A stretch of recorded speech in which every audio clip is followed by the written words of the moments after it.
Hello, Peter.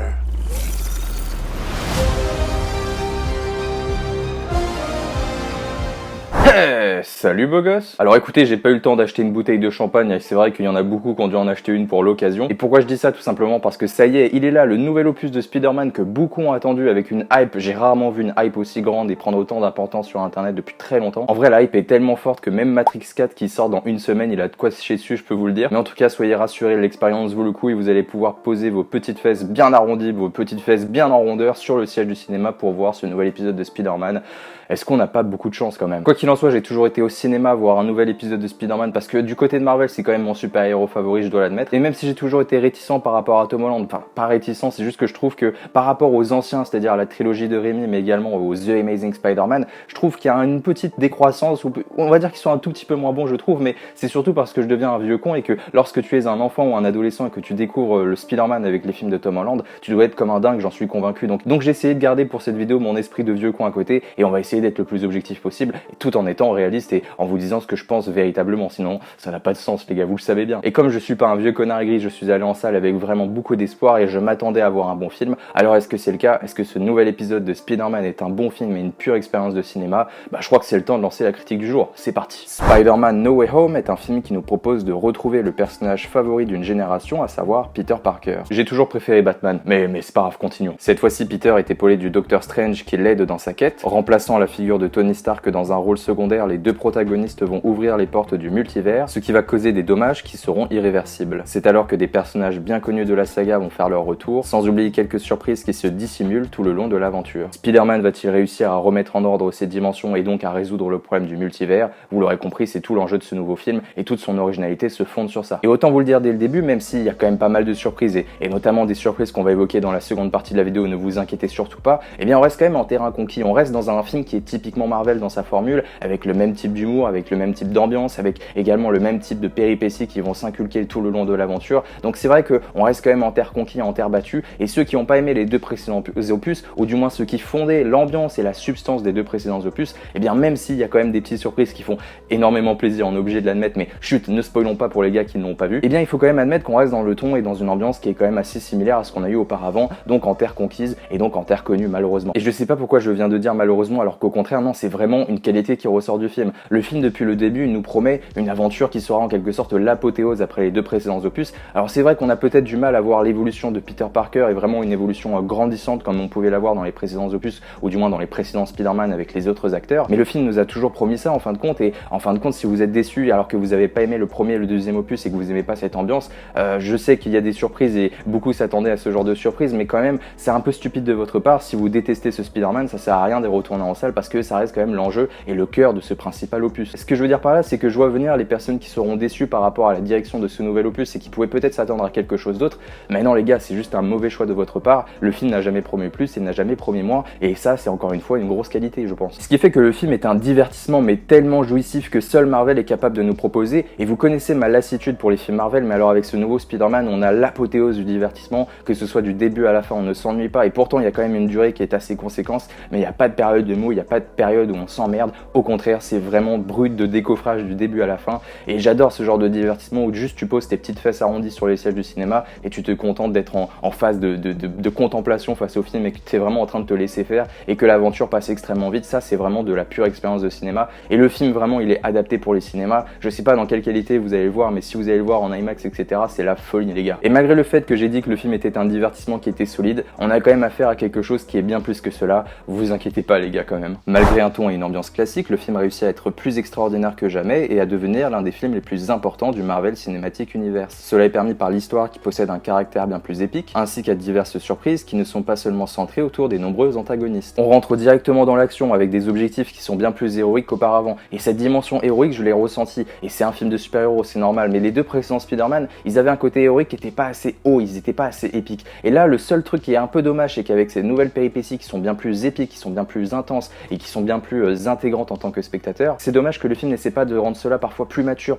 avec une plus grosse évolution pour les personnages notamment, et ça c'est vraiment quelque chose que je trouve dommage, c'est que moi j'ai toujours besoin d'avoir une évolution quand le film se conclut, j'ai besoin de voir une différence. Et là il y a peut-être un tantinet de différence, il y a quand même quelque chose qui sont plus marquants que les précédents, mais c'est pas encore cela, ça manque un tout petit peu de maturité ou plus de prise au sérieux par moment, ça ferait quand même du bien, mais encore une fois c'est l'ambiance Marvel, je suis obligé de m'y soumettre parce que je savais pertinemment ce qui allait ressortir du film. Mais voilà, c'est Spider-Man, du coup je suis attaché à ce super-héros et j'aurais aimé un tout petit peu plus de profondeur par moment. Oui, parce que oui, vers la fin du film, vers les 30 dernières minutes, on arrive à avoir un enjeu qui est plus émotionnel, qui est plus épique, qui est plus centré dans une action peut-être un peu plus brute de décoffrage, même si c'est pas encore une fois le bon terme, mais il arrive à ressortir plus d'émotions, un côté presque nostalgique qui en ressort pour les spectateurs. Donc en fait, il y a toutes ces émotions qui se mélangent et en tant qu'adepte du personnage et en tant que cinéphile depuis plusieurs années maintenant, bah oui, il y a quand même quelque chose qui se passe en tant que spectateur, t'es obligé de l'admettre, et rien que pour ça, bah c'est un petit bijou. Et comme on est dans une aventure qui est quand même assez frénétique, avec beaucoup de personnages, beaucoup d'antagonistes, il y a quand même beaucoup de scènes d'action qui en ressortent, et ça fait quand même partie du petit plaisir coupable, c'est qu'on adore les scènes d'action qui sont bien bourrines. J'avais beaucoup d'inquiétudes par rapport au réalisateur sur le côté un peu film d'action du film. En vérité, les chorégraphies, etc.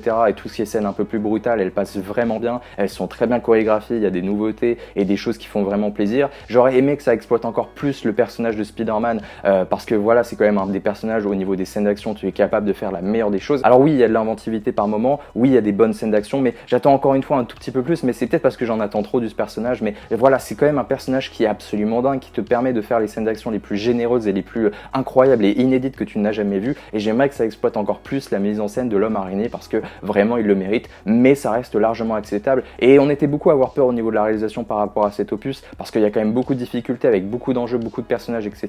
Mais le film réussit parfaitement bien à utiliser les caractéristiques de ces personnages pour créer quelque chose d'un tantinet suffisant. Mais voilà, c'est peut-être un peu trop propre, un peu trop suffisant. J'aimerais que ça soit un tout petit peu un cran au-dessus et encore plus d'originalité, même si ça reste entièrement passable et entièrement largement suffisant même. On peut que l'admettre. Et même il y a des scènes, elles vont devenir légendaires, j'en suis convaincu. Il va y avoir des extraits, des recommandations sur YouTube de ces scènes quand ça sera sorti en Blu-ray et en Blu-ray 4K. J'en suis convaincu, on va voir ça qui va pop dans notre arrière-plan YouTube, c'est sûr, parce que vraiment c'est des scènes qui vont faire des millions de vues parce que c'est vraiment incroyable. Il y a vraiment des trucs, oh là là, une petite dose de nostalgie, ça fait toujours du bien. Et par rapport au fanservice, parce que oui, il y a tout un tas d'événements qui vont contenter les fans. Encore une fois, je ne veux pas être dans le spoiler dans cette critique, mais j'essaie de faire en sorte que ceux qui ont vu le film arrivent à me comprendre. Ces événements-là qui se déroulent, qui sont extrêmement épiques, qui sont profondément jouissifs, ils sont très bien intégrés au film. Et là où on pouvait encore une fois avoir peur de ces éléments-là et de ces protagonistes qui apparaissent, c'est la folie les gars, vraiment c'est bien fait et je trouve même que c'est plutôt, même si en vérité c'est pas assez court, mais dans le temps je trouve que c'est largement suffisant et que c'est plutôt bien intégré. Là on pourrait avoir une impression, notamment aussi pour les antagonistes, avoir quelque chose d'expéditif qui passe extrêmement vite et qu'il n'y a pas d'intérêt à part juste contenter les fans. Au contraire, on est dans un film qui mélange fan-service et en même temps qui essaie de s'adapter à cette nouvelle génération qui est pas forcément fan des anciens opus, et donc ça fonctionne plutôt bien, le mélange il est subtil et encore une fois ça c'est chapeau parce que je pense pas que ça soit facile à gérer ça. Surtout qu'à l'arrière, t'as un Marvel qui te pousse le cul, qui est en train de te tabasser pour que tu sortes le film. La pression était plutôt bien gérée. Parce qu'en fait, c'est ça, je cherchais des mots compliqués, mais c'est juste que c'est du fanservice qui est utile, qui sert à quelque chose. C'est pas du fanservice qui est brutal juste pour faire plaisir aux fans. Il y a vraiment une utilité derrière et un propos qui est derrière. Alors est-ce que c'est parce que j'adore la nostalgie et que je fais partie des personnes qui sont principalement concernées par rapport au propos du film sur la nostalgie? J'avoue que je n'ai aucune idée par rapport à cela, mais je m'en fous quoi. J'ai kiffé le moment et c'est ça le plus important. Et j'espère que vous avez kiffé en salle. Faut savoir profiter et essayer de se débarrasser de nos prérequis parfois juste pour se laisser faire, essayer de passer en mode zéro gravité sur ton siège même si c'est difficile, et voilà, tu te laisses bercer par le film tout simplement. Tout cela nous amène donc à une phase de conclusion. Ce nouvel opus de Spider-Man n'est pas parfait, il ne prend pas de risque pour plaire à tout le monde, mais a la particularité d'apporter des surprises centrées sur l'histoire qui le rendent complètement unique en son genre. Si on prend l'exemple de Endgame, je suis quelqu'un qui fait partie des détracteurs de Endgame, enfin pas des détracteurs, mais ce que je veux dire c'est que je suis déçu de Endgame, même si la bataille de fin est cool évidemment, mais c'est parce que je trouve que la nostalgie, elle était bien trop présente dans Endgame et que le film n'arrivait pas à résulter à regurgiter un mélange subtil. Au contraire de ce nouvel opus de Spider-Man qui arrive à avoir un mélange qui est subtil, qui fonctionne super bien, qui est au cœur de l'enjeu du film et qui arrive un peu comme le dernier Ghostbusters qui traitait de la nostalgie d'une certaine façon, même si là c'est quand même complètement différent dans le propos évidemment, c'est juste pour essayer de vous faire forger une image assez intéressante dans votre crâne. Et bien on arrive à avoir un mélange qui est subtil, qui n'est pas central non plus à l'aventure même si elle l'est, tout en essayant d'avoir quelque chose de profondément unique et de développer le personnage de Tom Holland, on va dire dans les premières minutes et jusqu'à la fin. Enfin vraiment c'est quelque quelque chose qui est vraiment bien régurgité. Et le film a tellement de choses à faire, mais on s'en rend pas compte, et tellement de choses à mélanger, essayer de proposer une substance presque qui soit bonne pour les spectateurs. C'est dingue qu'il y soit arrivé. Ça me rappelle Avengers 3, Infinity War, qui arrivait à avoir quelque chose de complètement subtil, alors qu'il avait tellement de thèmes et de choses différentes à traiter. Là, le nouvel opus de Spider-Man arrive à faire la même chose. Il essaie de faire la même chose, et je vous rappelle que Infinity War, ça reste quand même un des meilleurs Marvel qui est jamais sorti. En tout cas, moi, c'est un de mes préférés. Et ce Spider-Man No Way Home, il arrive à s'immiscer dans les meilleurs Marvel qui nous ont été proposés. Et donc, si je résume, nous avons affaire à une aventure épique, à un film de divertissement jouissif, avec des défauts qu'on connaît des films Marvel, mais d'ici là, t'as quand même eu le temps de les ingurgiter, de les accepter quand tu vas en salle. Si t'es toujours à cran sur ces défauts, ça sert à rien d'aller voir ce film, même si tu t'attends à la surprise que tout le monde s'attendait, mais encore une fois, no spoiler. Et donc, le film nous propose une pure expérience de cinéma que seul Marvel, j'ai l'impression, est capable de nous fournir. Je suis un grand fan du DC Universe, par exemple, j'adore les films de DC, et vraiment, pour moi, mes héros préférés, ils sont plutôt du côté de DC. Enfin, c'est Batman, mais même si j'aime bien les autres, mais Batman, c'est quand même le GOAT. Ce que je veux dire par là, c'est que même si je suis un grand fan du DC et que j'ai toujours préféré DC à Marvel, on se rend compte que là, pour le moment, les seuls qui sont capables de nous proposer ce genre d'expérience actuellement au cinéma, et ben c'est Marvel. Et c'est ça qui est complètement fou. Et juste pour ça, les gars, les nouvelles générations et tous ceux qui sont fans et qui ont été bercés avec ces films Marvel, vous pouvez être que fiers et d'avoir eu la chance de vivre ce moment-là. Et en fait, c'est dingue parce que j'ai même le sentiment que ce film est une certaine facilité, qu'il n'y a pas énormément de prises de risques qui sont prises, mais qu'en même temps, cette facilité, elle était peut-être nécessaire pour avoir justement ce genre de divertissement qui fonctionne bien, et on est sûr qu'il fonctionne. Alors oui, peut-être qu'il y aurait pu avoir plus de prises de risques, un peu un changement d'ambiance, peut-être même une intégration plus mature, comme je l'ai dit à certains moments, mais ça n'empêche pas d'avoir une expérience qui est profondément solide, nostalgique et qui fonctionne super bien. Et rien que pour ça, je pense que beaucoup vont être surpris de ce nouvel opus de Spider-Man, et vous allez péter un plomb. Je pense, surtout les fans de Marvel, vous allez péter un plomb, et vraiment vous avez de la chance, et je suis très content pour vous. J'ai passé une bonne expérience de cinéma, vraiment c'est un film que j'ai apprécié, et c'est rare que je le dise de façon aussi brutale à la caméra. J'ai adoré un film Marvel, mais voilà, c'est le cas. Peut-être que vous serez d'accord avec moi, peut-être que vous serez pas d'accord avec moi, mais en tout cas je vous attends dans les commentaires pour avoir votre avis sur l'ensemble. Alors ne descendez pas dans les commentaires, j'ai essayé de pas spoiler dans cette vidéo, mais vous savez pas à quel point c'est difficile de parler de ce film sans spoiler, mais en tout cas j'ai essayé de le faire, et j'espère que cette vidéo vous a plu. On se retrouve bientôt, n'hésitez pas, on va passer au petit discours de propagande, vous l'adorez celui-là, je le sais. N'hésitez pas à vous abonner, à liker la vidéo, vous savez que c'est le meilleur moyen de me soutenir, et puis commentez surtout, c'est ça que j'aime, j'essaie de répondre à tout le monde à chaque fois. Et puis on se retrouve bientôt, activez la cloche pour que je vous envoie une petite notification aussi. Enfin bref, j'arrête ce discours de propagande qui est dégueulasse. Et puis on se retrouve bientôt les amis, c'est promis. Passez un très bon mois de décembre, à la prochaine. Mouah, ciao bene les gars.